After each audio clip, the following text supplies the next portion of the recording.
नमस्कार बच्चों। आइए सुभाषितानी पाठ से अगले श्लोक को देखें। श्लोक क्रमांक 3। श्लोक कुछ इस प्रकार है। निमित्तम उद्देश्य ही यह प्रकुप्यति, निमित्तम उद्देश्य ही यह प्रकुप्यति, ध्रुवं स तस्या अपगमे प्रसीदति। अकारण द्वेषिति मनस्तु यस्य वै कथम जनस्तम परितोषयिष्यति।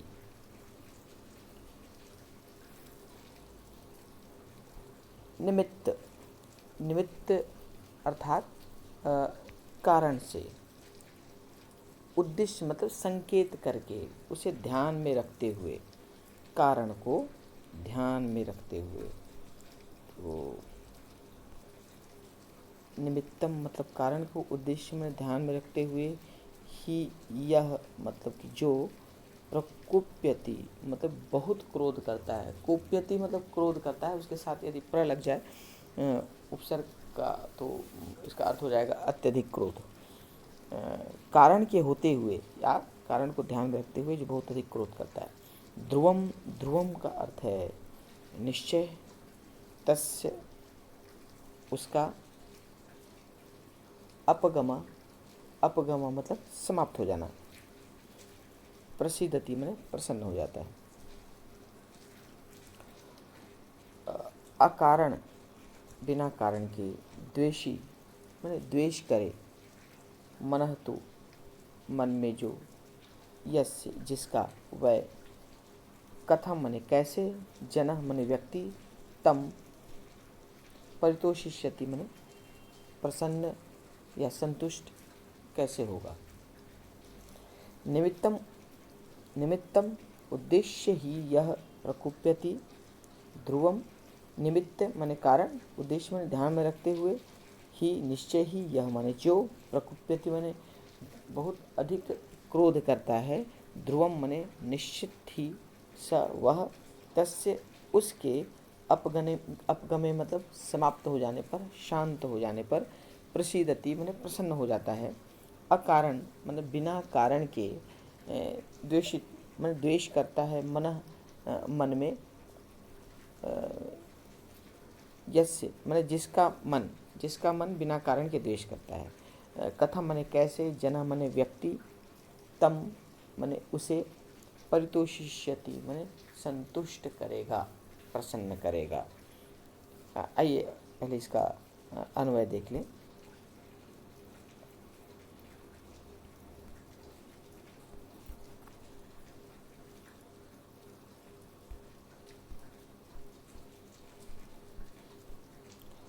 यह निमित्तम उद्देश्य प्रकुप्यति, यह मतलब जो, निमित्तम माने कारण, उद्देश्य माने ध्यान में रखते हुए, कारण के होते हुए, प्रकुप्यति बहुत अधिक क्रोध करता है।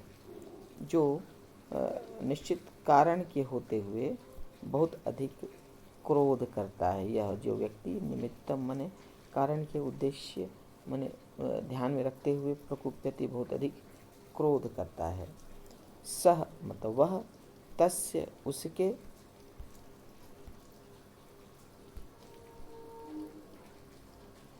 अपगमे,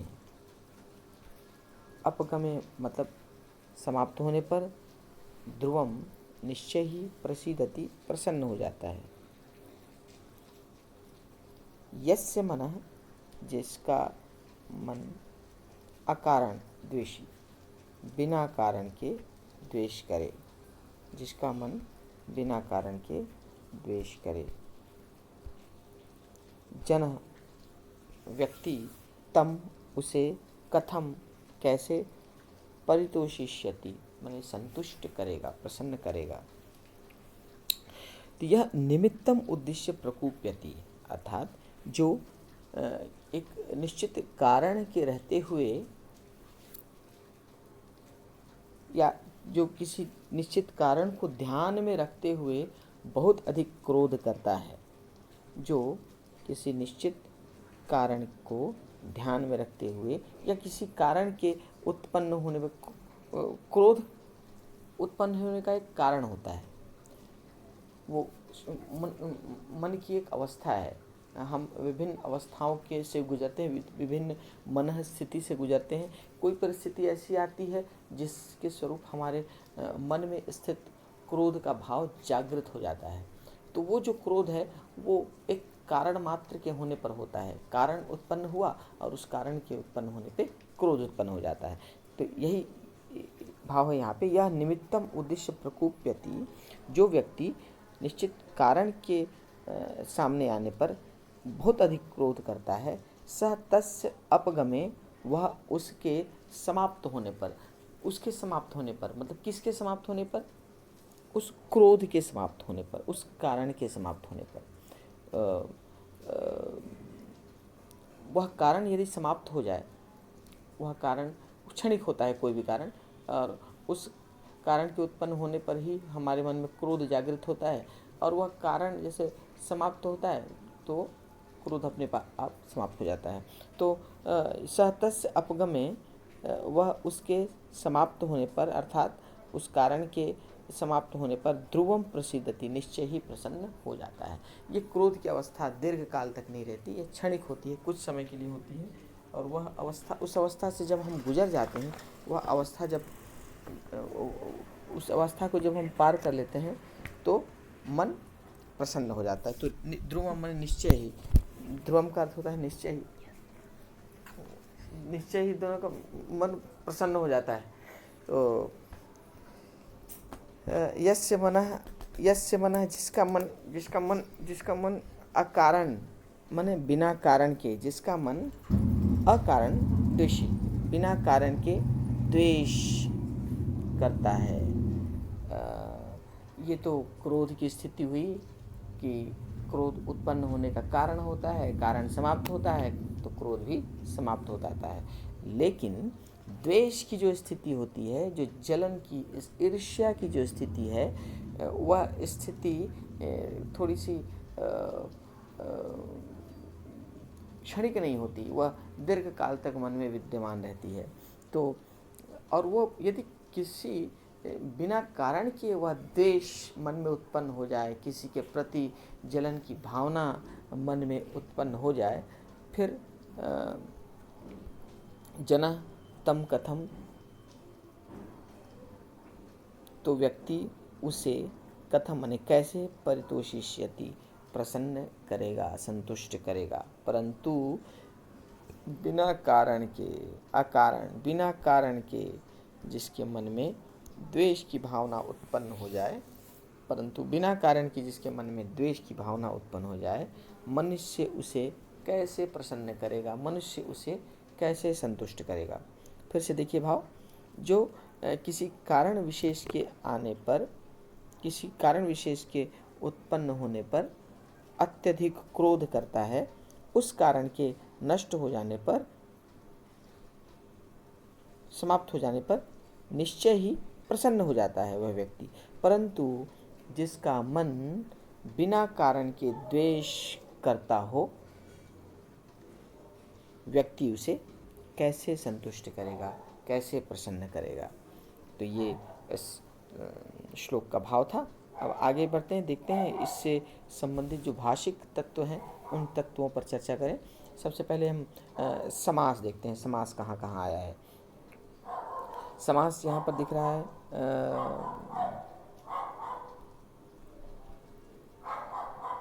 तस्यागमे, तस्यागमे बना है तस्य के साथ तस्यापगमे, तस्य के साथ अपगमे, तस्य उसके साथ अपगमे। तो यहाँ पर अ है, अ के साथ, तस्य के अ के साथ अपगमे का अ मिलके आ हो गया है, तो ये दीर्घ स्वर संधि है, तस्य अपगमे। इसके बाद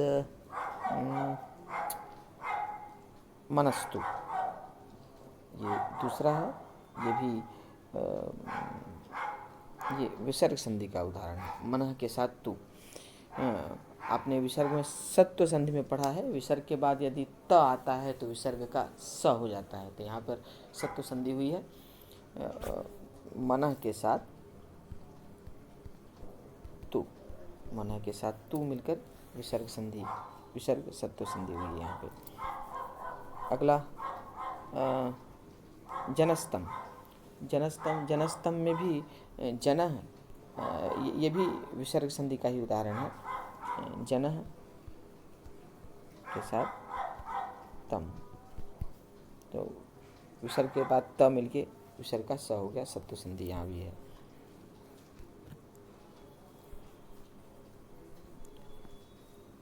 तो ये संधि युक्त शब्द थे। समास में अकारण, ये एक समास है जहाँ पर ये तत्पुरुष समास का एक और प्रकार है जिसे कहते हैं नई तत्पुरुष। नई तत्पुरुष, नई तत्पुरुष में अ या अन्य के साथ जब हम शब्द का नेगेटिव बनाते हैं, नकारात्मक बनाते हैं, तो वहाँ पे नई तत्पुरुष समास होता है। जैसे अकारण, इसका हो जाएगा न कारण, न कारण, इसका समास विग्रह हुआ। अकारण न कारण, अनुपस्थित न उपस्थित, ठीक है। अविचार्य न विचार्य, तो न के साथ जब नेगेटिव बनता है तो वहाँ पर नई तत्पुरुष होता है। तो यहाँ पे अकारण का हो गया है न कारण।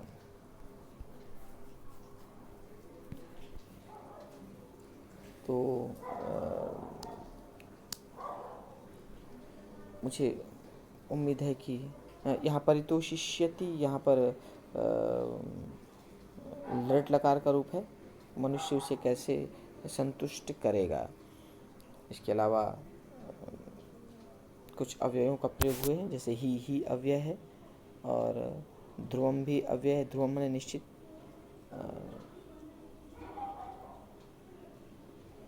कथम, कथम भी अव्यय है।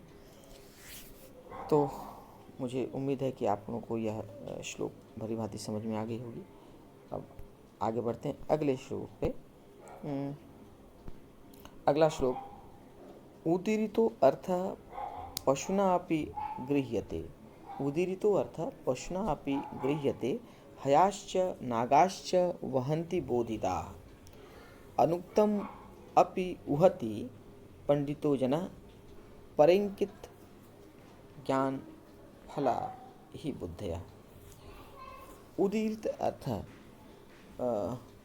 उदीरित जिसको हम बोल कर कहते हैं वो है उदीरित। उदीरित मतलब कहा गया, मुख से कहा गया। अर्थ मन अर्थ को, पशुना अपि गृह्यते, पशु ही ग्रहण कर लेते हैं। जो हम बात किसी से कहते हैं उसको यदि वह समझता है तो इसमें कोई बहुत बड़ी बात नहीं है, ये पशु भी उसे। पहले इसका शब्दों का अर्थ देख लें। तो उदीरित मतलब कहा हुआ, अर्थ माने अर्थ को, पशुना अपि पशु के द्वारा भी, गृह्यते माने ग्रहण कर लिया जाता है या समझ लिया जाता है। हया, हया का अर्थ होता है अश्व, घोड़े, और नाग का अर्थ होता है हाथी। वहंती माने ढोते हैं, बोझा कैरी करके ले जाते हैं। बोधिता मतलब कि कहे जाने पर। अनुक्तम, अनुक्तम, उक्तम मतलब कहा गया, अनुक्तम माने बिना कहे। अपि माने भी, उहति माने जो समझ जाए, अंदाज़ा लगा ले, जिसको उसका ज्ञान हो जाए बिना कहे। पंडितो जना, पंडित व्यक्ति है। बुद्धया माने बुद्धियाँ। पर इंकित ज्ञान अफला, पर इंकित, पर मतलब दूसरे के, इंकित माने संकेत। इंक का मतलब होता है, इंकित माने संकेतित, दूसरों के संकेत से ज्ञान प्राप्त हुए, ज्ञान के फल वाली, दूसरों के संकेत से उत्पन्न ज्ञान रूपी फल वाली। अर्थात जब दूसरे संकेत कर दें, उससे यदि आप समझ जाएं तो आप विद्वान हैं। विद्वता इसमें है कि आप किसी के द्वारा कहे गए संकेत को से ही आप उसके संकेत में छिपे हुए गूढ़ अर्थ को समझ जाएं। अब आइए इसका अन्वय देखें। पशुना अपि माने पशु के द्वारा भी उदीरित अर्थ माने कहे गए अर्थ को गृह्यते ग्रहण किया जाता है, कर लिया जाता है। तो यदि हम किसी को कोई कमांड दें, कोई आज्ञा दें, कोई आदेश दें या कोई बात कहें तो पशु भी समझ जाता है। यदि आप कुत्ते के सामने आप उसे कुछ आदेश देते हैं तो उस आदेश को फॉलो करता है, उसे करता है। गाय को यदि कहें तो गाय उसके अर्थ को समझ जाती है। तो कहे गए अर्थ को तो कही गई बात के अर्थ को तो पशु भी ग्रहण कर लेते हैं, समझ जाते हैं। हयाः नागाः च बोधिताः वहन्ति। वह का अर्थ होता है कैरी करके ले जाना, ढोना। हयाः नागाः च, घोड़े और हाथी, बोधिताः, बोधिता मतलब कह दिए जाने पर, जब किसी को कह दिया जाए तो वो होता है बोधित। तो कहे जाने पर तो हाथी और घोड़े भी भार को ढोते हैं। घोड़ा खड़ा है, घोड़े के ऊपर आप सवार हो जाएं या सामान को लाद दें और उसे कहें चलने को तो चलने लगता है। हाथी को संकेत उसको कहने का आदेश दें, चलने का आदेश दें तो चलने लगता है। तो कहने का तात्पर्य यह है कि घोड़े और हाथी भी कहे जाने पर भार को ढोते हैं। पंडितः जनः अनुक्तम अपि ऊहति, परंतु जो विद्वान व्यक्ति है, पंडित माने विद्वान, पंडित जनः विद्वान व्यक्ति, अनुक्तम अपि बिना कहे भी, ऊहति माने अंदाज़ा लगा लेता है, उसके अर्थ को समझ लेता है, उस संकेत के पीछे हुए छिपे हुए भाव को समझ जाता है। तो विद्वान व्यक्ति को बातें ज़्यादा करने की आवश्यकता नहीं होती। यही कारण है कि कहा गया है कि जो पंडित होते हैं, जो साधु संत होते हैं, वो मौन ज़्यादा रहते हैं। तो मौन से ही, संकेत में ही वो बातें कहते और समझते हैं। तो विद्वान व्यक्ति बिना कहे हुए भी अर्थ को समझ जाता है। बुद्धयः परंकित ज्ञान फला भवन्ति। बुद्धयः माने बुद्धियाँ, पर अंकित माने दूसरों के संकेत से ज्ञान उत्पन्न, ज्ञान रूपी फल वाली होती है। ज्ञान एक फल है। जब हम किसी चीज़ को जानना चाहते हैं, उसके अर्थ को समझना चाहते हैं और उस प्रोसेस में जो हमारी बुद्धि काम करती है, तो बुद्धि उसको समझने का प्रयास करके जो उसका परिणाम होता है, वह परिणाम ज्ञान होता है। तो जब ज्ञान रूपी परिणाम प्राप्त हो जाए तो इसका अर्थ ये हुआ कि कार्य समाप्त हो गया, मतलब ज्ञान प्राप्त हो गया, तो फल प्राप्त हो गया। तो कहने का तात्पर्य कि बुद्धियाँ, जो हमारा जो मस्तिष्क है, हमारी जो बुद्धि है, दूसरों के संकेत से उत्पन्न ज्ञान वाली होती है। क्योंकि हमारी बुद्धि जो है, हमारी बुद्धि में विवेक है जो कि चीज़ों को समझता है, उसका आकलन करता है, आकलन करने के बाद उसके अर्थ को समझने का प्रयास करता है, चाहे वह कहकर कही जाए या संकेत के रूप में कही जाए। तो वास्तव में बुद्धि का कार्य यह है कि उस संकेत को भी समझ जाए। तो फिर से देखें, पशु भी कहे गए अर्थ को समझ जाता है, पशु भी कहे गए अर्थ को ग्रहण कर लेता है, समझ जाता है। हाथी और घोड़े भी बोलने पर भार को ढोते हैं। विद्वान व्यक्ति बिना कहे भी अर्थ का अंदाज़ा लगा लेते हैं। विद्वान व्यक्ति बिना कहे हुए भी बात का अंदाज, उस अर्थ का अंदाज लगा लेते हैं। उस जो बात कही जाने योग्य है उसका थाह पा लेते हैं, अंदाज लगा लेते हैं। तो वास्तव में जो बुद्धि होती है, वो बुद्धि दूसरों के संकेत से उत्पन्न ज्ञान वाली होती है। तो संकेत यदि ऐसा है, तब ज्ञान केवल बोल के ही प्राप्त हो यह आवश्यक कतई नहीं है, क्योंकि जिसमें जो बोल नहीं सकता, जो सुन सकता है, जो सुन नहीं सकता, जो केवल देख सकता है, वो तो केवल आपके संकेत को ही समझेगा। जो बधिर है वो केवल आपके संकेत को ही समझेगा। तो इस प्रकार मुख्य बात यह है कि किस प्रकार आपकी बुद्धि संकेतों को ग्रहण करती है। संकेतों को ग्रहण कर लेती है तो वास्तव में बुद्धि अपना कार्य कर रही है, और बुद्धि अपना कार्य इसी प्रकार करती है। तो आइए, इससे अर्थ को मुझे उम्मीद है समझ लिया आप लोगों ने। पशु भी कही गई बात के अर्थ को ग्रहण कर लेता है। हाथी और घोड़े भी बोले जाने पर भार ढो लेते हैं। पंडित व्यक्ति, विद्वान व्यक्ति बिना कहे भी बात का अंदाज़ा लगा लेता है। बुद्धि दूसरों के संकेत से उत्पन्न ज्ञान रूपी फल वाली होती हैं। आइए अब देखते हैं इससे संबंधित भाषिक तत्वों को। उदीरितो अर्थ, यहाँ पहले सबसे पहले संधि देख लेते हैं इसमें। उदीरितो अर्थ, तो उदीरित में उत उपसर्ग है।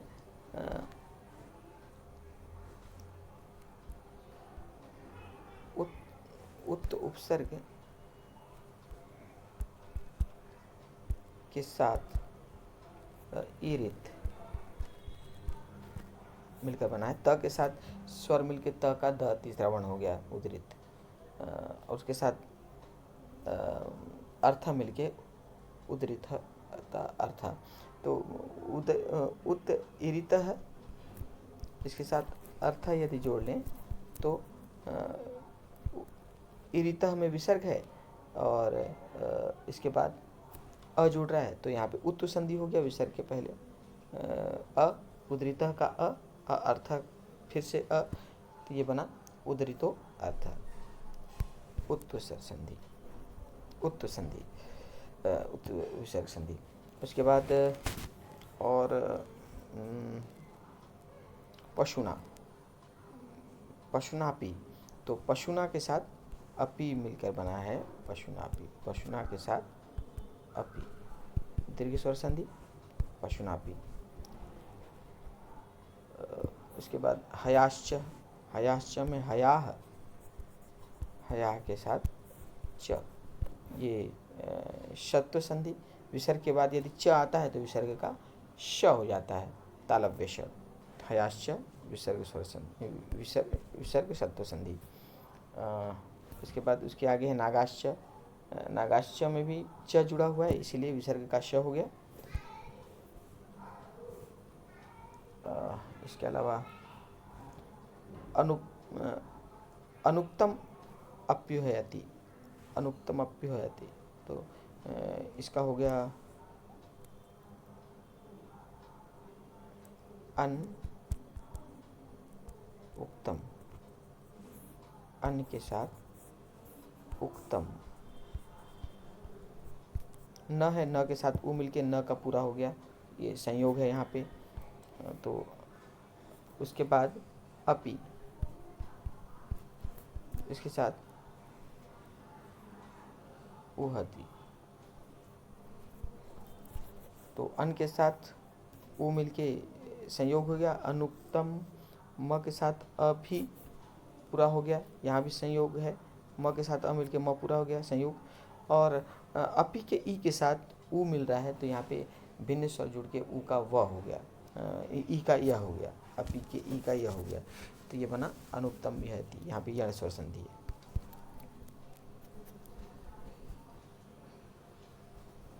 और परिंकित ज्ञानफला, परिंकित पर के साथ इंकित मिलके परिंकित हो गया। ज्ञान त के साथ परिंकित, इसके बाद ज्ञान फला, परिंकित पर इंकित ज्ञान फला। इसके बाद कुछ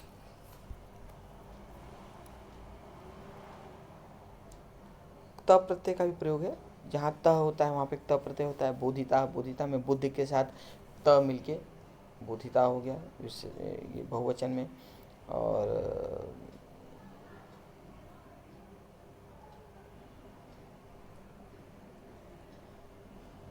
इरिता, इरिता में भी त प्रत्यय, तो इस प्रकार भाषिक तत्व ये अनुक्तम, यहाँ फिर से नई तत्पुरुष आया अनुक्तम।